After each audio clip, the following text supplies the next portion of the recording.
Hey guys, so welcome to my spiritual reset routine, and I normally do this on a Sunday, but Sunday I was very hungover, so I decided to do this on a Tuesday.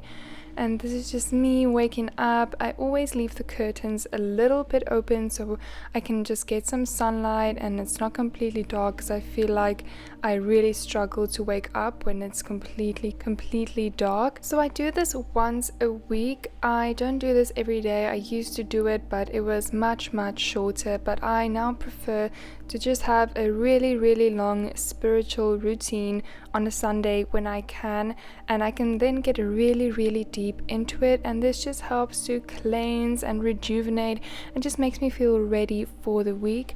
And this is just me opening up the curtains completely so I can enjoy the view and just get some natural light. I just really like to appreciate the small things and just be grateful for the little things that bring me joy in the morning, during the day, whenever. And I do have coffee first thing in the morning. This is definitely one of those small joys. I never used to drink coffee, and now I am obsessed. I only drink one a day, and it makes me really appreciative. And this is just me almost putting the kettle in the fridge.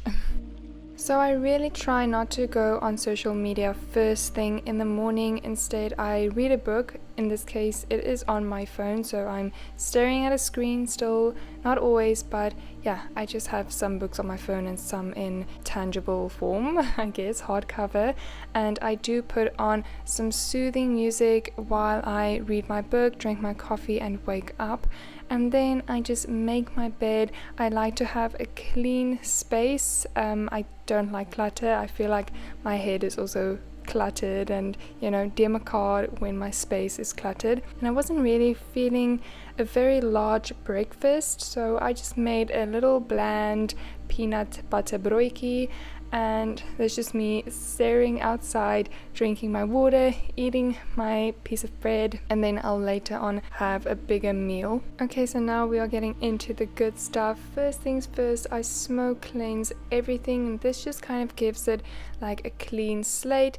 And here I'm using white sage. I bought this before I knew that it was like endangered and cultural appropriation and things like that, so I definitely won't be buying white sage anymore. So this is just me using it, and you can use incense as well and all kinds of different herbs. So I do recommend using anything other than sage, especially white sage. And yeah, here I'm just cleansing every little thing. So yeah, I'm just removing all of the negative energies or energies from past workings.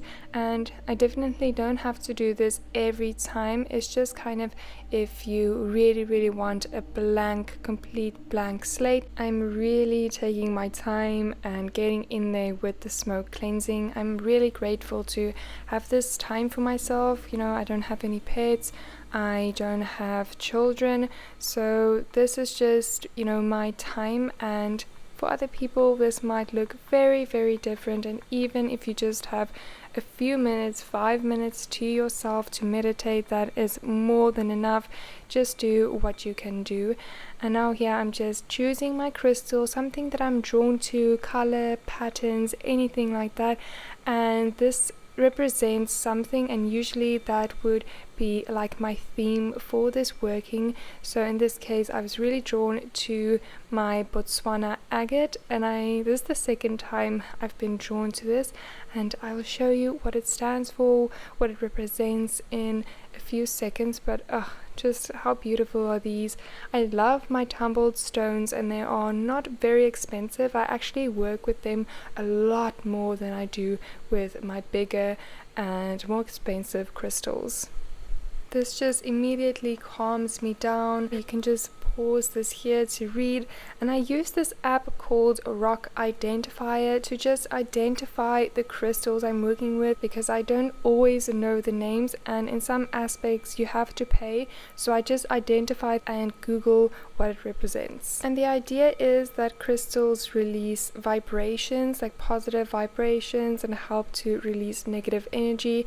So different sorts of crystals work for different reasons, and even if you don't necessarily believe in it, it can serve as a really good reminder of what you want to be reminded of and work on. Here I am just meditating, and my mantras usually just come to me, and then I repeat them and affirm them and really try and focus on them, and then I'll write them down so I can remember them for the future. It's also really important to kind of be truthful with yourself, so affirming positive mantras and affirmations, but being truthful about them, so not lying to yourself, as this may make you feel worse. So I think of affirmations and mantras more like reminders, and just constantly reminding yourself, even though things aren't necessarily okay, that doesn't make you a bad person or a failure or anything like that, or anything you might be struggling with. And it's really okay to feel bad emotions as well, heavy emotions. And a lot of times people think being positive and being spiritual is not feeling bad at all, but this is not the case. It's working through the really tangled emotions and just letting them run their course as well. And then I also write in my journal just everything that is on my mind, getting it out of my head and onto paper, and this really helped my mental well-being, especially if you're someone that can't necessarily afford therapy or anything like that, or maybe you don't have a really supportive friend group or family. It's really important then to find that safe space within yourself, and if you don't have it just yet, that is completely fine. You can create it as well. So I have a different journal to keep track of the tarot cards that I pull, but you definitely don't need a second journal. You can just do everything in one notebook. And now I'm just going to pull a tarot card. I only pull one because I like to really read the meanings and write it down as well. And when I'm doing like a whole bunch of tarot cards, it just takes a lot of time to write it down. And normally you'd just set an intention or ask a question, but I feel like the tarot deck feels my vibes and just gives me a card accordingly. And here I'm just writing down what it means for me. And it's weird because I pulled this tarot card this month, and I do this like maybe 4 times a month, so when I get repeats, it's a very big coincidence, and I feel like my deck is very, very accurate and doesn't lie to me at all. And I do know some people don't really read the reversed card meanings, but I like to read the upright and reversed because I feel like there's truth in both, and I really take both into account. And this is just the lessons that I've learned from this card. And I also read on the Biddy Tarot website. I just feel like it's a lot more in depth than some of the booklets. I definitely recommend taking a look on this website. But if you want to learn more about tarot reading, there are tons of videos on YouTube, but yeah, it is not something to really predict the future or bring forth demons and spirits, nothing like that. It really just connects you to your inner wisdom and what you already know to be true, and it's more straight to the point than oracle cards. And here I am pulling my oracle card, and I think of this more as an affirmation, and this is the one I got. You can pause here to give it a read. I absolutely love this deck, and this is the Amenti Oracle Feather Heart deck and guidebook by Jennifer Sodini. And then I am also using my ebook just for some journal prompts to get really deep into a bunch of stuff. It is really healing, so if you want that, it is on my website and linked for you. And here I'm just going through the oracle deck that I have. This is my very first deck, and if you really want to get into this stuff, I would recommend starting with oracle. You definitely don't have to. It's kind of just like an entry level. It's not very similar to tarot, but a little bit.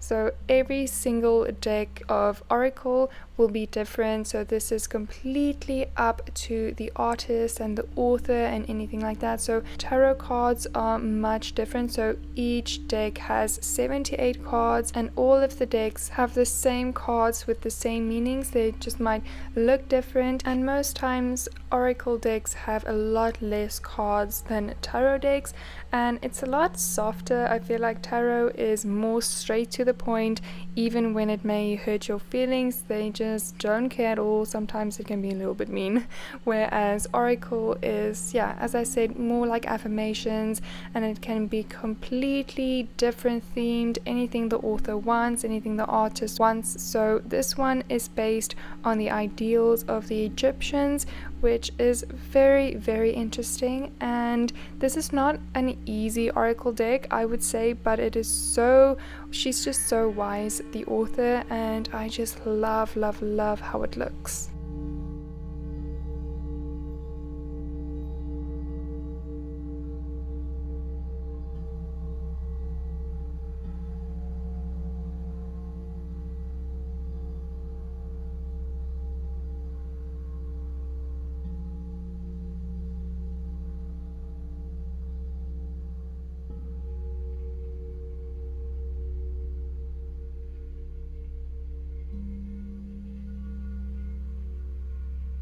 And this is my very first tarot deck. It was kind of expensive and it is quite a popular deck, but the most popular deck is probably the Rider-Waite deck, but I wasn't really into that. I just felt like this one was very beautiful, and I feel like your tarot deck, you have to like it and it needs to like speak to you. So if you don't find this beautiful, or it doesn't, you don't feel anything towards it, then don't buy it. I did kind of a lot of research before I bought the deck. So I went to the bookstore, took a bunch of pictures, and then I went to go watch reviews on what it looks like. And so this is the Ethereal Visions Illuminated Tarot deck by Matt Hughes. And the only complaint I have about this deck is that it is not very inclusive. But yeah, I just love the colors, I love the artwork as well. And he also has an oracle deck, and I saw that it is very inclusive, so yeah, that's good. And as you can see, this deck has a lot more cards than my oracle deck, and you can definitely skip this part if you're not really interested in the tarot bit.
I really love to give my senses a treat. I love incense.